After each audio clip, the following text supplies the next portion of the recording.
Mengapa Kapolri terkesan merendahkan posisi petani? Kapolri Jenderal Listio Sigit menceritakan dirinya pernah ditawari untuk menjadi Menteri Kepolisian. Dalam hal ini saya tegaskan di hadapan Bapak Ibu sekalian dan seluruh jajaran bahwa saya menolak polisi di bawah kementerian. Dan kalaupun saya yang menjadi Menteri Kepolisian, saya lebih baik menjadi petani saja. Apa yang sesungguhnya terjadi?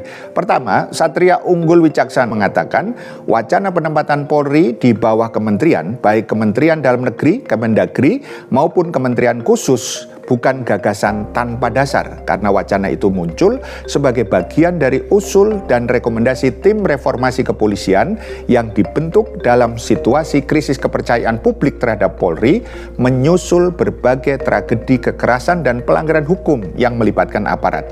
Rekomendasi ini lahir dalam konteks runtuhnya kepercayaan publik terhadap kepolisian, jadi tidak bisa dipandang sebagai upaya mendowngrade institusi. Kedua, Satria memberikan perbandingan dengan praktek berbagai negara demokratis yang lain. Kepolisian Singapura berada di bawah Ministry of Home Affairs, sangat efisien dalam menjaga ketertiban publik. Selain itu, hal serupa juga berlaku di Malaysia dengan Royal Malaysia Police, Inggris di bawah Home Office dengan konsep policing by consent, serta Prancis, Jerman, Norwegia, dan sejumlah negara Eropa lainnya yang menempatkan kepolisian di bawah kementerian terkait urusan dalam negeri atau kehakiman.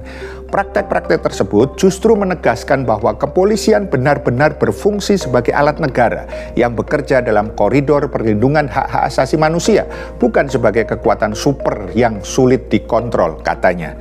Ketiga, masih menurut Satria, penempatan Polri di bawah kementerian menurutnya bukan bentuk pelemahan institusi, melainkan upaya memaksimalkan fungsi dan kewenangan agar tidak melampaui batas. Menurutnya, selama ini problem kepolisian di Indonesia muncul karena konsentrasi kekuasaan yang terlalu besar, termasuk dalam konteks politik praktis. Dalam pemilu 2024 misalnya, muncul istilah Partai Coklat, Parcok, yang menunjukkan betapa krusial dan kuatnya peran Polri dalam suksesi politik nasional. Ini menunjukkan adanya superpower yang perlu dibatasi, ucapnya.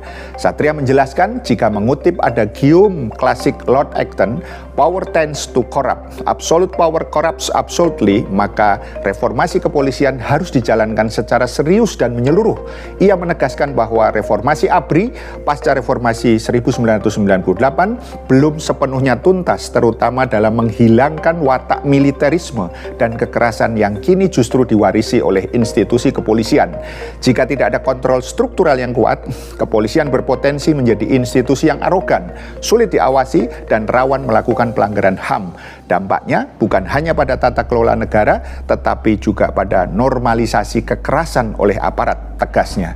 Keempat, dalam kesempatan itu Satria juga menyayangkan pernyataan Listio Sigit Prabowo Kapolri yang menyebut lebih memilih menjadi petani dibandingkan Polri jika berada di bawah kementerian. Menurutnya pernyataan itu tidak sekedar ekspresi kekecewaan saja, tetapi mengandung makna simbolik yang problematis. Secara verbal, pernyataan itu berpotensi melecehkan profesi petani sebagai pekerjaan yang dianggap tidak terpandang. Padahal petani adalah tulang punggung ketahanan pangan dan memiliki posisi terhormat dalam struktur sosial, ucapnya.